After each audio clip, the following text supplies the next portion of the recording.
Welcome back to Purple Collar Life. As you can see behind me, I'm getting the Ford Workmaster ready with the big tool rack to do some more cutting of that oak that's laying in the right-of-way. But I also wanted to tell you, we got something new, and I'll tell you why we did it.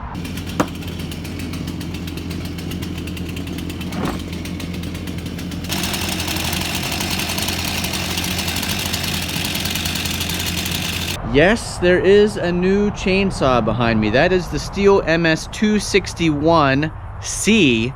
And I'm going to tell you, A, why I got that chainsaw when I already have the MS290 and the MS271 Farm Boss. And B, when buying a new chainsaw in a world where everybody else seems to be buying the 500i, why did I go with the 261C? We're going to talk about all that after we start cutting some wood. Well, most of the leaves are down, but these flowering pears, they're still holding on. And these are the ones that actually can give us problems at the start of winter.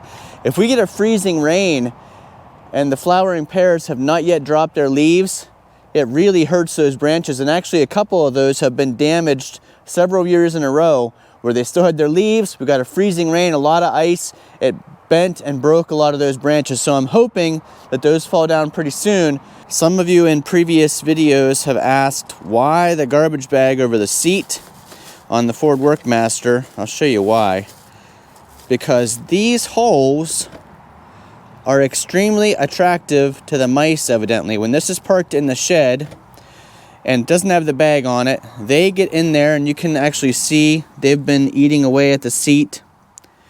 And I'm always scared to death that I'm going to sit down on the tractor and feel a mouse at my butt. So I put the bag over it when it's parked in the shed just as somewhat of a deterrent for them getting inside the holes of the seat.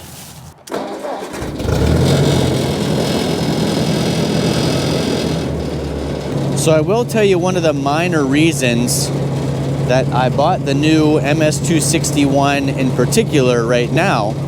It's because Stihl has a fall special going on.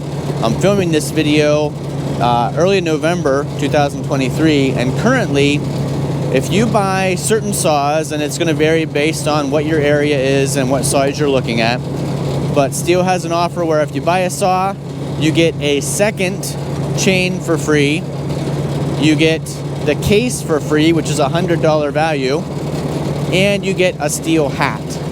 So while those aren't the main reasons I bought the saw, I've been looking at the 261 and the 500i for a long time.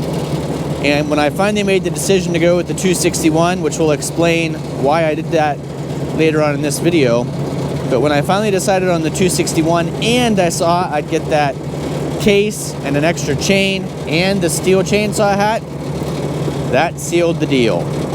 For those of you here in Northwest Pennsylvania wondering where did I get the new Stihl chainsaw, Fisher and Father, that's where I get all my Stihl equipment, all my parts for my John Deere tractor. That's where I bought my John Deere tractor.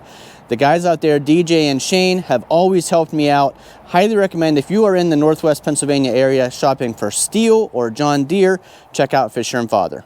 Okay, so we've got the tractor here at that oak that we want to keep working down. But I talked previously in a video about what else is in this right-of-way.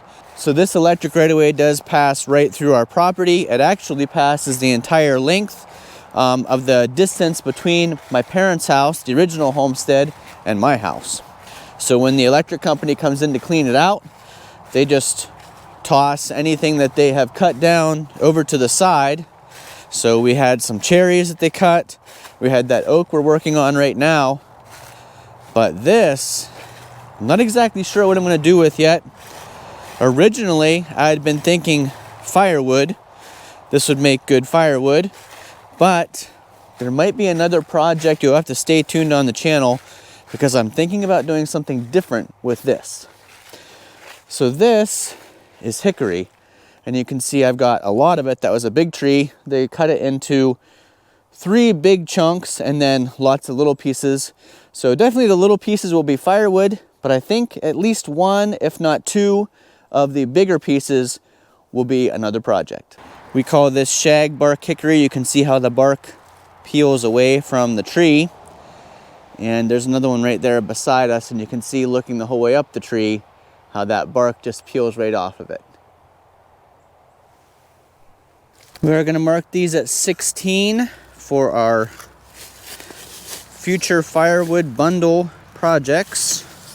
If I can get this cut, split, and stacked quick enough, it may be pretty well seasoned by middle to end of next summer. So I marked the first 24 feet of it. Okay, first cut with the MS261C. The 261C, by the way, starts a little bit different than my other saws, and we'll talk about why I chose the C versus the non-C version. But there is just a start function. There's not the choke and then the half choke and then the run.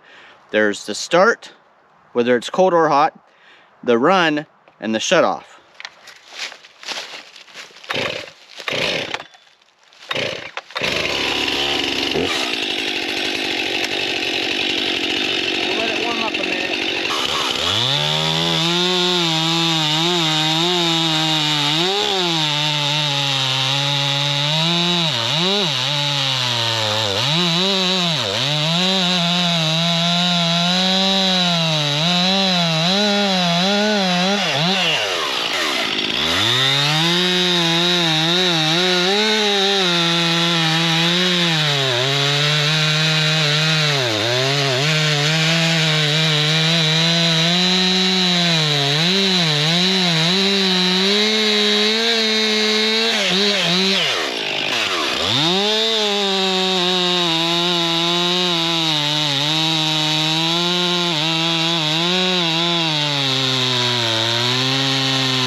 So I thought this was a good spot to stop for a quick update. So I have cut 10 rounds with the MS261, and I was trying to think of a way to describe it, and I think the best thing that I could say about it is it wants to cut wood.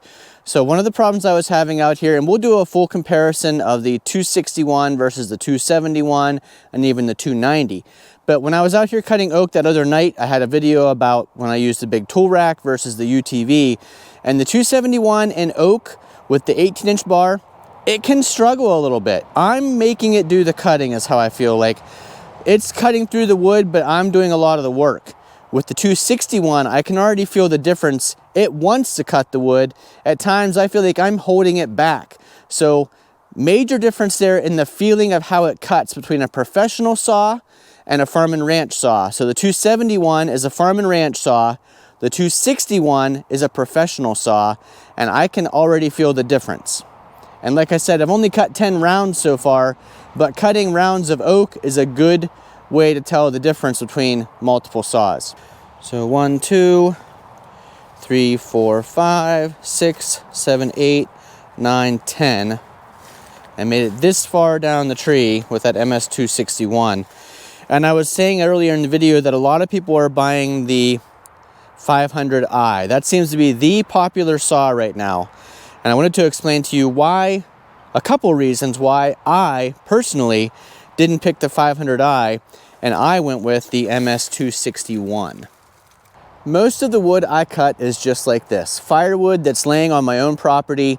Most of it is 20 inches in diameter or less. So yeah, we'll come across the occasional tree that is, 24 or 30 inches in diameter. Those are big trees. And I got the 20-inch bar on the MS290 because of a big oak tree we were dealing with either last summer or the summer before. I'll put a link to that video up above. And it was nice to have a 20-inch bar. But most of the time, a 16-inch bar would do it for me, or an 18-inch bar. So when I was looking at the 500i, first of all, the price is very expensive. So I'll put a clip in here. I was looking through all the Stihl chainsaws at the store. So you had the 400, the 500, you had the farm and ranch saws, you had the professional saws. And I was really doing some research. I've been doing research for a couple years now on what saw. I'm kind of thinking like, what's the last saw that I ever want to buy because I'll use it for the rest of my life. And I knew it wanted to be a Stihl because it had really good luck with Stihl chainsaws. And I found in lots of research that the 261 seems to be the one. The 500i is more expensive and it's designed for a bigger bar. It is about 3 pounds heavier, so I wanted the lighter weight of the 261. The 261 is going to cut probably 90 to 95% of everything I need to cut. And even if I have to jump to the other side of the tree, to me that's better than spending, more than double the price on the 500i. I know the 500i is really popular and super impressive when I see videos of it in action, but I didn't need to spend that much money to get a saw that's going to last me the rest of my life and probably be the last saw I'll ever buy. I think the 261 is definitely what I was looking for the wood that I cut here on the Purple Collar Life homestead. There are currently 2 variations of the 261 available for sale. There's the MS261C, which is what we went with, and then there's the MS261, the non-C version. So in a future video, we'll talk to you about why I went with a C. Several people recommended that I actually go with the non-C version, but there were a couple of deciding factors for me why I chose the C version of the MS261. Like I said, stay tuned for a future video. We'll talk all about that.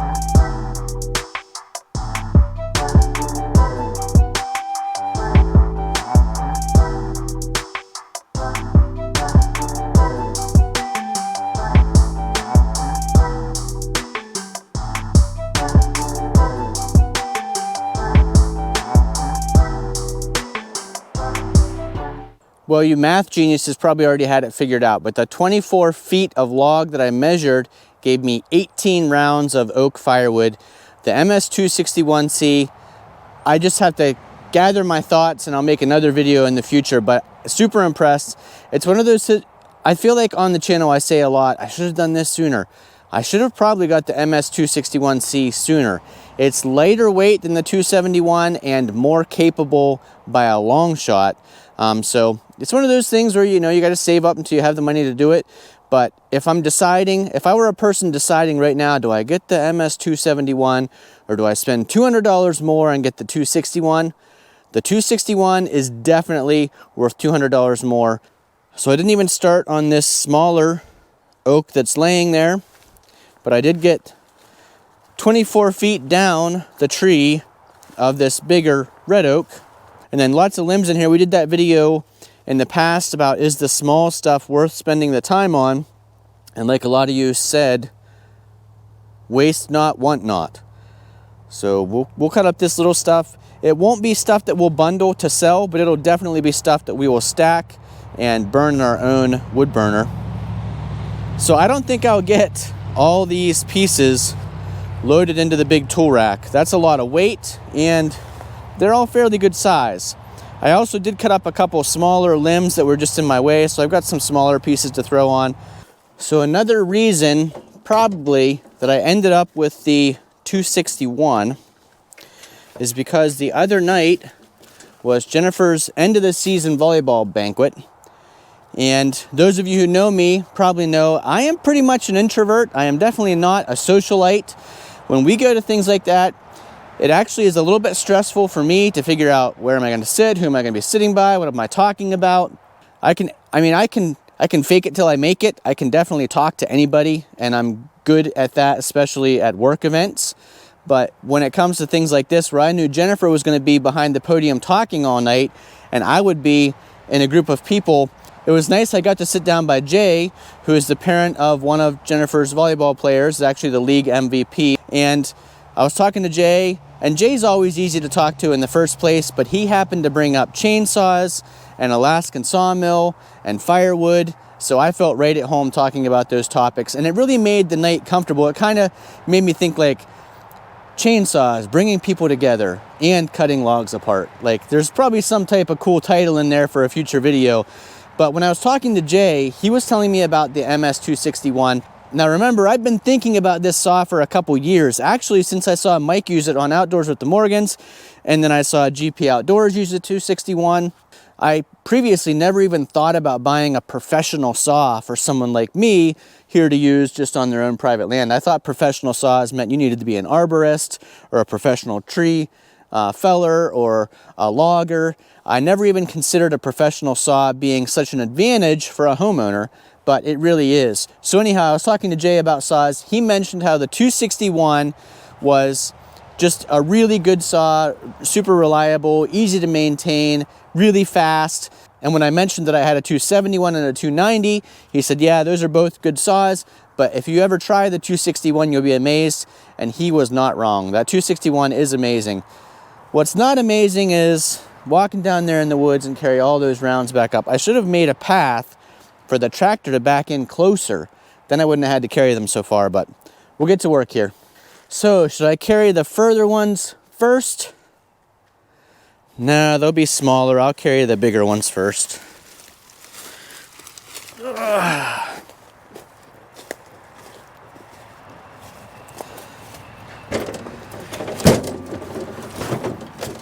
There's definitely no way we're going to fit 18 of those in here.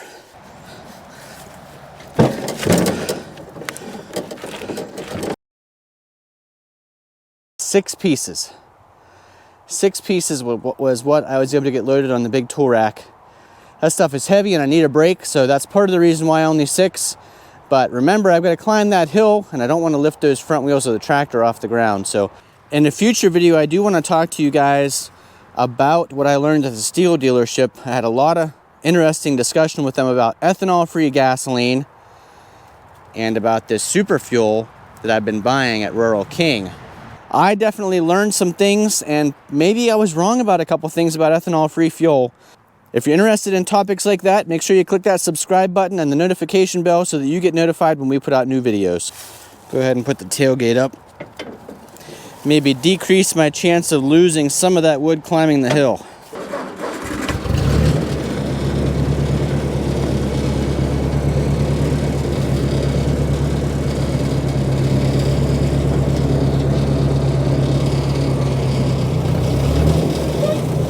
Oh yeah, this is lighter than that last load, I can tell.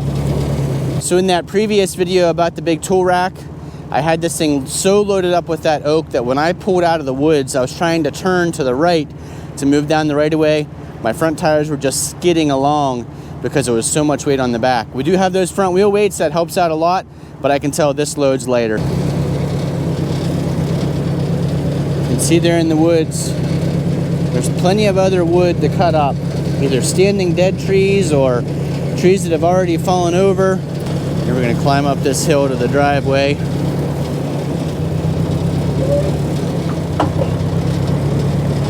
Kept the front end on the ground, so that was good. And we didn't lose any of the 6 rounds that were in the big tool rack.